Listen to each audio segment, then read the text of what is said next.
Welcome to the Kitchen Table, a show dedicated to helping you escape diet culture, gain trust with food, honor your body, and live a brighter life. Hello and welcome back to the Kitchen Table. I am so glad you're here. I'm your host, Alicia Brown, an anti-diet registered dietitian nutritionist. And today I am so excited. We've never done an episode like this before, but I've got Dr. Calvin Kenley here, who is a dentist. He owns a practice, Alaskan Family Dental in Wasilla, Alaska. And he is here to talk about how we don't have to eat clean entirely and cut out food groups and cut out sugar in order to have great teeth and great dental health. Maybe you've been to the dentist office before and you felt like, oh my gosh, what are they going to say? I bet I have cavities because I've ate a lot of sugar. There's a lot of fears there that are tied to our dietary practices, right? Tied to the way that we eat that show up at the dentist office. So today I just want to clear the air on that conversation with an actual dentist. So I'm so excited for this episode. And Dr. Calvin, thank you so much for being here. First of all, tell us about what it's like in Alaska right now with all of this darkness. Can you fill us in? Well, thank you for having me. Yeah. It's right now it's about 8 a.m. and it's pitch black, and it probably will be for the next few hours till in December we're not getting a lot of daylight. It's getting light, so it kind of is dusky around 11 a.m. and then it's getting dark again around 4. But the good news is we're kind of headed towards the spring now. The darkest day of the year has happened, and so we're getting out of that soon.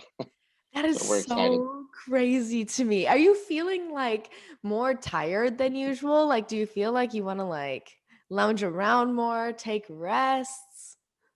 It's definitely, yeah, people kind of tend to hibernate here for sure in the winter time, and stay in a lot more. And Yeah.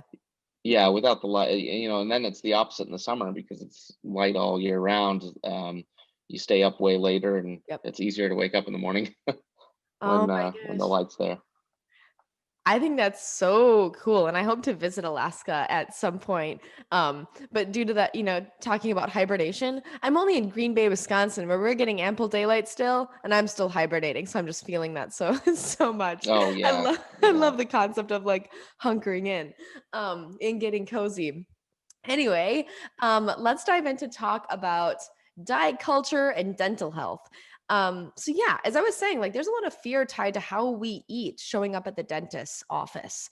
Can you talk about maybe what you've seen or heard from patients that you've worked with as far as fears tied to their food practices in association with how their teeth are? Oh sure, yeah.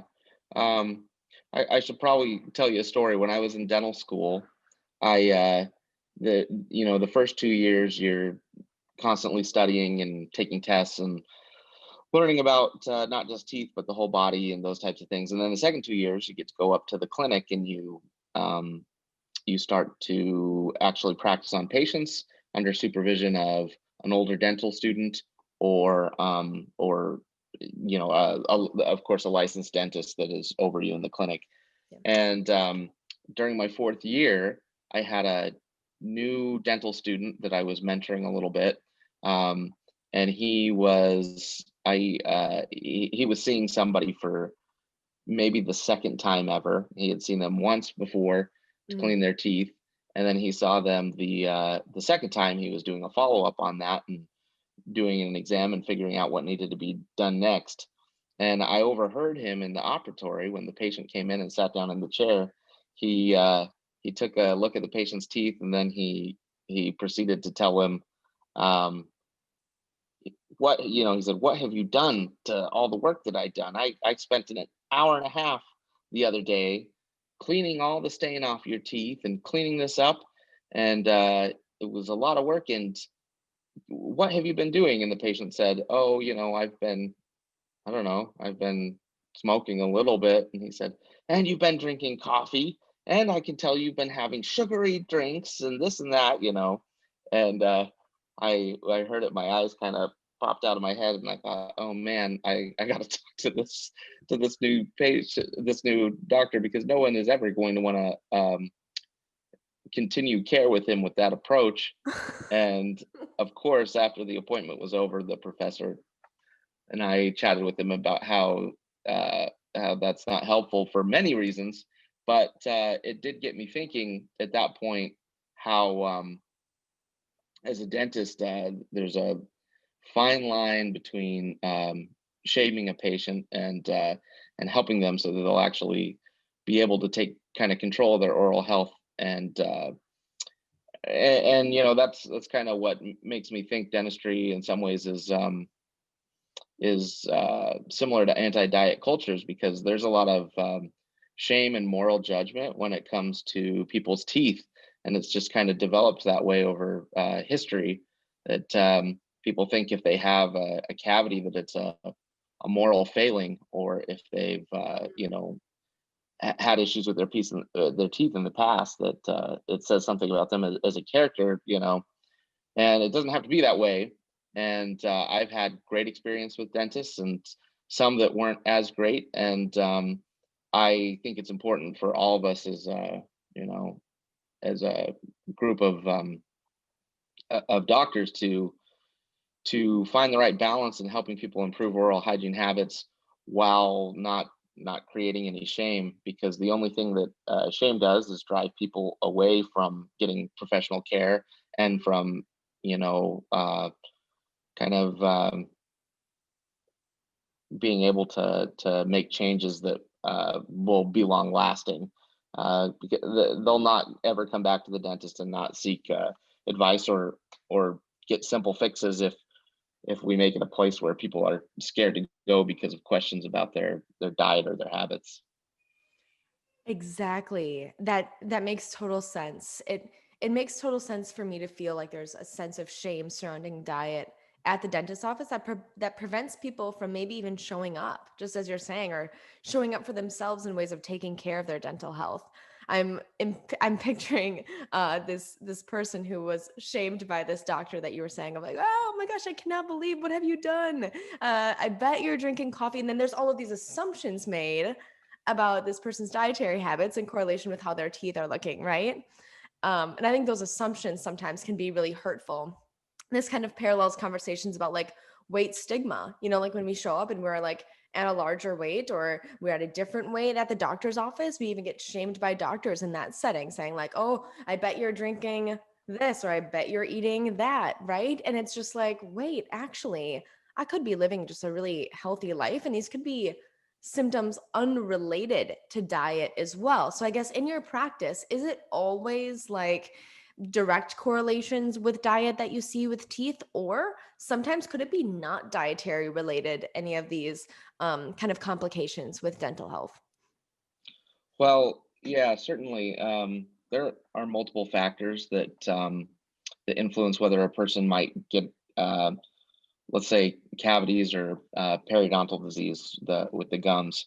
Um, some of it is related to your genetics. Some of it is related to the bacteria that you have in your mouth. Mm, Some of it is related to your oral hygiene habits, and how you're doing brushing, um, getting back to some areas. And some people have teeth that are more difficult to access with a toothbrush. Some people have, especially as you get into the older population and people who lose mobility and what am I trying to say? Dexterity. As people lose dexterity, they're sometimes it's more difficult to get to the back teeth to keep them clean. mm, And then the big thing is, as you get older, and many of us, end up having to take medications, that the big side effect is that we get dry mouth. And even if you don't take mm, medications, that's something that can happen. And when you have reduced salivary flow in general, um, that often leads to a higher incident of cavities.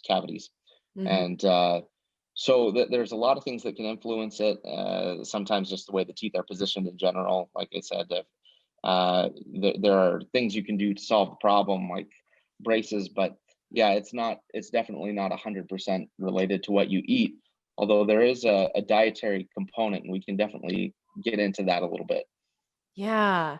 Let's get into that a little bit. So say like we want to eat sugar. Say we want to eat sugar, we want to drink coffee, we want to have wine, all these things that stain our teeth and are maybe correlated to these caries or cavities as you're saying. Say that we want to eat all those things, but we're kind of fearing how the impact is going to be on our dental health. What are some things that we can do to kind of overcome that? Yeah, I think I've always thought there needs to be some sort of like manifesto online or something of dentists who admit that they drink soda pop, I mean, of come which on. I am one of them, of course. Uh, or coffee or whatever you've been Yeah. told in the past by friends or family or professionals not to consume. But and I think people would be surprised how everybody, save very very few, probably incorporate uh, what would be considered as junk food into their diet, and there are some ways that we can do that where they don't cause harm to the teeth. Yep. And the what I guess I'll reference back, when Halloween comes around every year. Uh, and if people know that I'm a dentist and I give out candy trick or treating, I've gotten some comments in the past where they say, "Well, how can you feel good about doing this? Because you're going to give kids tooth decay." And my general answer is everything in moderation. And I tell them that have your kids brush your teeth after eating. Um, my personal philosophy, and I can only speak for myself, is that restricting those things uh, is not healthy. I'm all for a balanced diet and people um, being able to have a treat when they want to have a treat. But there are some things to do to reduce the incidence of tooth decay um, that are definitely helpful. And that has to do mostly with your oral hygiene habits afterwards. If you're going to drink a sugary beverage, whether it be soda or Gatorade or just even flavored water, it creates an acidic environment in your mouth, which oftentimes will promote tooth decay. However, if you can do a few simple things, like have your beverage with a meal, eating a meal actually increases salivary flow, Mm, and saliva is really good for preventing decay. Having calcium in your saliva, which happens as you salivate more, actually strengthens the teeth. And so, if you drink a sugary beverage with a meal, mhm. you are really cutting down on the incidence of tooth decay. Whereas, if you're a person who prefers to have a sip of Coca-Cola all day long, Mhm. little by little by little, that's probably not as good for your teeth.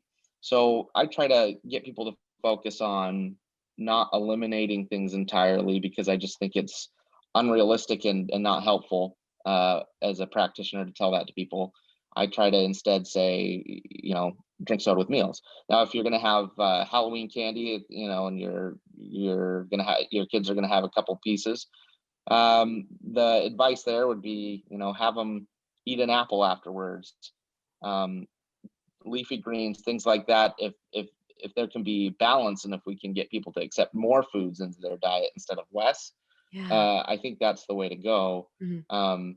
Because those types of vegetables and fruits have been known to remove plaque from the teeth, and if you eat it afterwards. And then the third thing, while I'm thinking about it, is there was a study that the ADA was promoting several years ago, where if you chew like xylitol chewing gum after a meal for about 20 minutes, that really reduces the incidence of tooth decay in the mouth as well. Mm. So I try to focus on those types of tips, and there are more, so that people don't feel like they're being limited, but feel like they can add something to their daily habits to counteract, some effects that diet may have on on their teeth. Yes. I love your approach. I'll tell you a quick Okay. story about me going to the dentist office in college really quick, 'cause it pertains exactly to what we're talking about. Before before I do that, I'm like listening to you talk and I'm thinking about like, how's my salivary flow in my mouth right now? Like, like I'm trying to feel around my teeth and I'm also like drinking coffee, you know? Um, but I'll tell you this story really quick because it so relates to diet culture. In college, I was taking shots of apple cider vinegar. Every morning and just kind of like taking a shot of it and leaving my dorm room, or I would put it in my water bottle and I would sip apple cider vinegar with water all throughout the day because it was promoted that apple cider vinegar helps with weight loss or promotes weight loss, which is a total logical fallacy. There is no research to support, no credible research, really. It's horrible. It's just vinegar. And so I was like sipping on vinegar, as you were saying, like what not to do with soda. I'm thinking that it's the same like with vinegar, right? So I was doing that all day and I was out of state in college and I came back home to my dentist. And it was kind of like the scenario of what you were saying from your experience. I got kind of shamed. My dentist said, "Oh my God, Alicia, how much soda are you drinking?" And here I am, like offended. I'm like this nutrition student who knows all there is to know about nutrition. And I'm thinking, no, I'm not drinking any soda. She goes, "What are you doing then?" Um, and I'm like, "Well, I've been, drinking lemon water and taking apple cider vinegar." And she goes, "Ah, that's it." So is there any correlation between like vinegar and like straight up acid in that way? Is it like the same as soda? And like, what if we rinsed our mouth out with water? Like that was the recommendation that she gave to me as well. Just rinse with water after. What do you think about that? Well, yeah. I mean, even if something does not have any sugar in it at all, if it promotes an acidic environment in your mouth, it causes the bacteria to kind of well, they produce over time, and that's what is causing the tooth decay. And so, the less acidic environment you can have in your mouth, the better. And that's why they even say drinking milk strengthens your teeth. Because it does a couple things, but one of the things it does is it reduces the acid in your oral cavity, and that's why getting in there with toothpaste is really important too. It's not just cleaning the actual plaque off of your teeth that's sticking there. It's also, you know getting the pH back to where it needs to be. Ah, Um, the other thing I was just thinking about as you were talking is one of the reasons that I think diet culture can be harmful to people's teeth is because body image and people who struggle with that develop eating disorders, those are known serious have known serious side effects to the teeth. mm, There's been multiple times I've had people in my chair where after doing a thorough health history and talking to them for a while, if I look at their mouth, I can see the back of their teeth has been worn away by acid over time, and mm, usually that's an indicator that there has been acid reflux or vomiting of some sort. And sometimes it's people who had issues during pregnancy. Sometimes uh, it can be someone who's struggled with or is currently struggling with bulimia. And limiting yourself in a diet standpoint actually is often, from a diet standpoint, often is not good for your teeth at all. If people think that if they're withholding things or purging anything like that, it's one of the worst things you can do for your teeth, and it's very difficult to repair and very expensive. mm.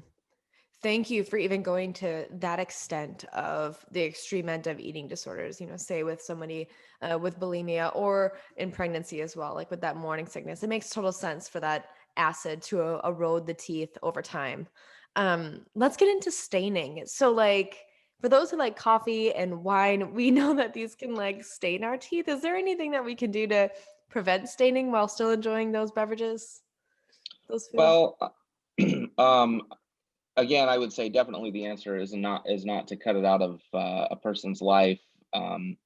I do believe that seeing a dentist every and particularly your hygienist every 6 months is the very best thing that you can do in that situation. Some people drink a lot of coffee and a lot of wine and really don't develop a lot of staining because of the what's going on inside their mouth is the makeup of their teeth, that type of thing. We don't see it as much, and then some people have a small habit and we see a lot of it, but a professional cleaning really is the best way to remove stains. Mm. And especially extrinsic staining where the stain is stuck to the outside of the teeth. Usually if you're pretty consistent seeing your hygienist, they can help you remove a lot of that that builds up over time.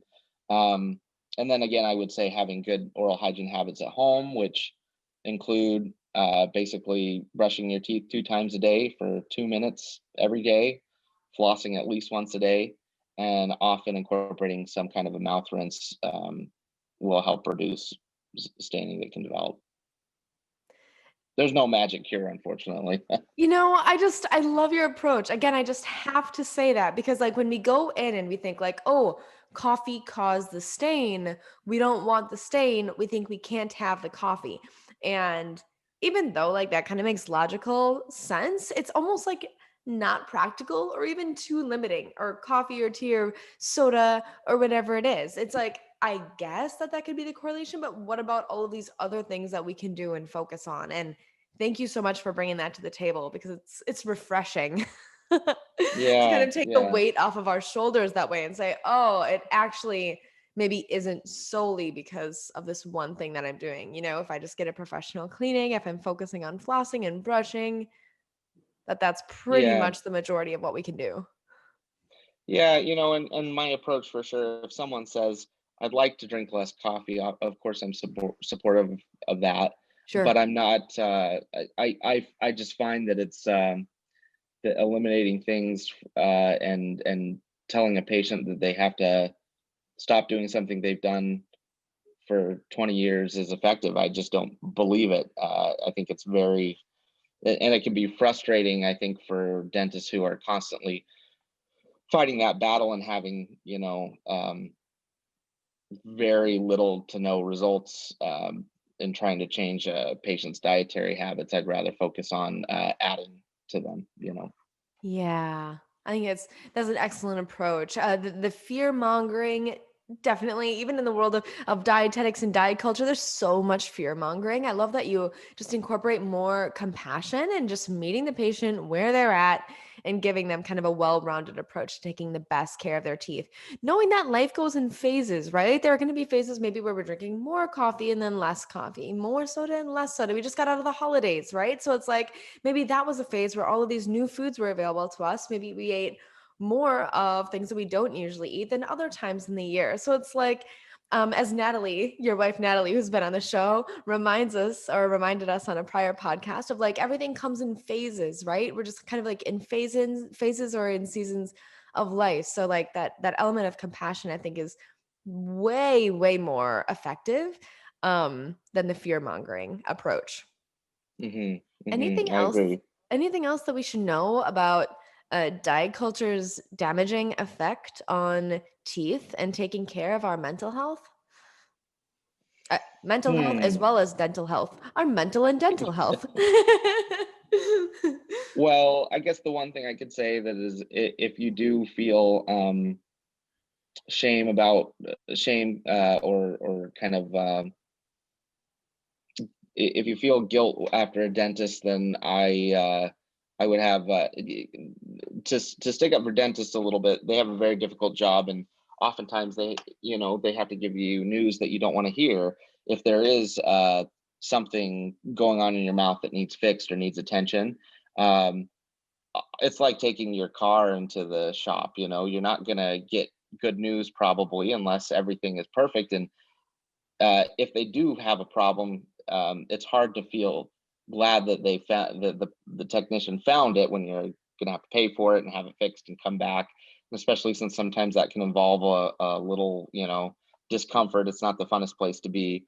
So, I mean, we have to have compassion for dentists that are, you know, uh, navigating giving people difficult news about their teeth every day. Um, and I've been there for sure. However, if you are feeling shamed by your dentist and that they're trying to, uh, if you feel like they're making a moral judgment on you as a person, then at that point, I would either have a frank discussion with your hygienist or dentist about language that triggers you and should not be used, or think about finding a new dentist. And it's I think as dentists, it's a thing that we all have to improve upon is how to. They don't give you a lot of classes on communication in dental school, Yeah, on how to talk to patients. A lot of it is very technical, and a lot of us are very nerdy, and we are focusing on how to fix the teeth, how to do these things.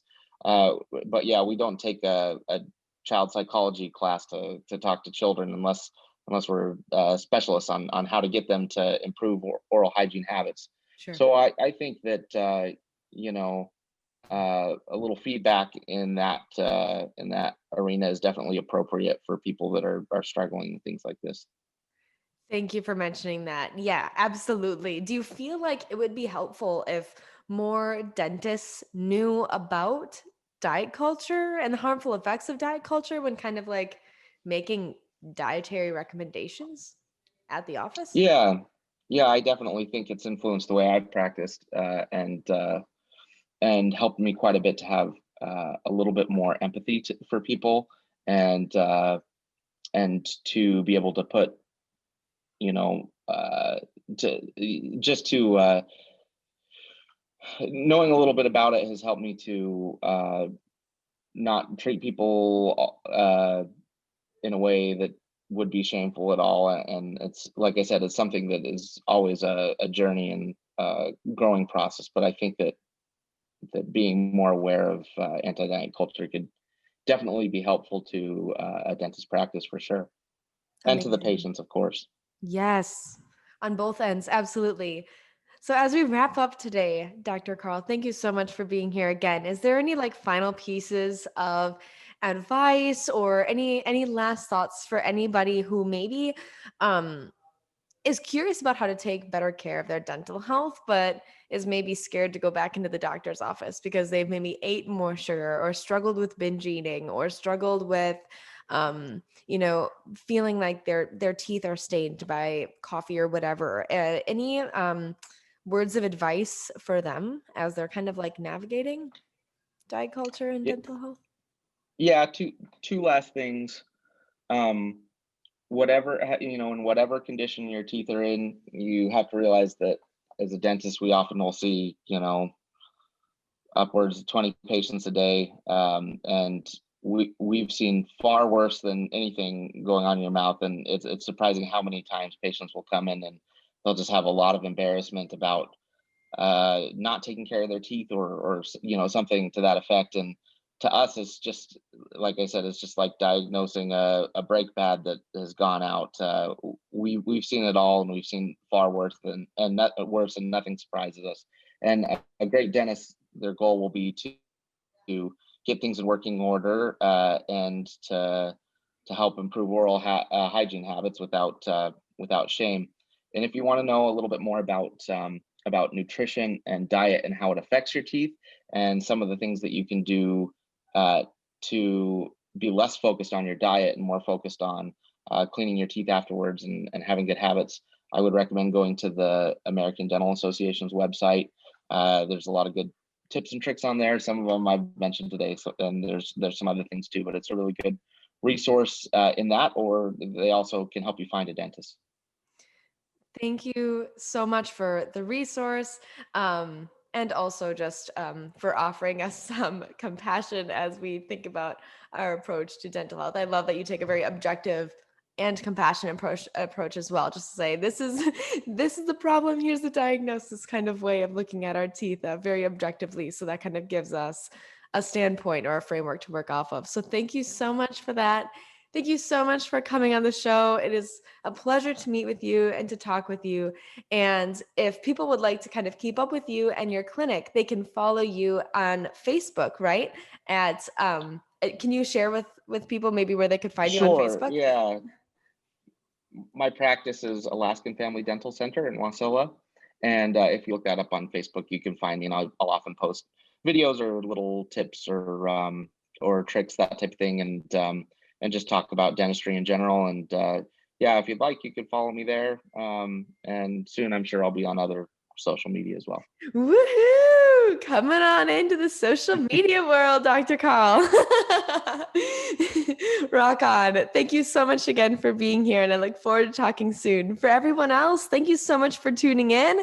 If you'd like, or if you found this impactful or important, don't hesitate to screenshot and share this episode on social media. You can take me at aliciabrown.rdn. aliciabrown.rdn. That's where you can find me on Instagram. Also, don't forget to hit the subscribe button on the show and rate the podcast as well. If you have a moment, that means so, so much. I look forward to seeing you on next Monday's episode. But till then, have a great weekend and we'll talk soon.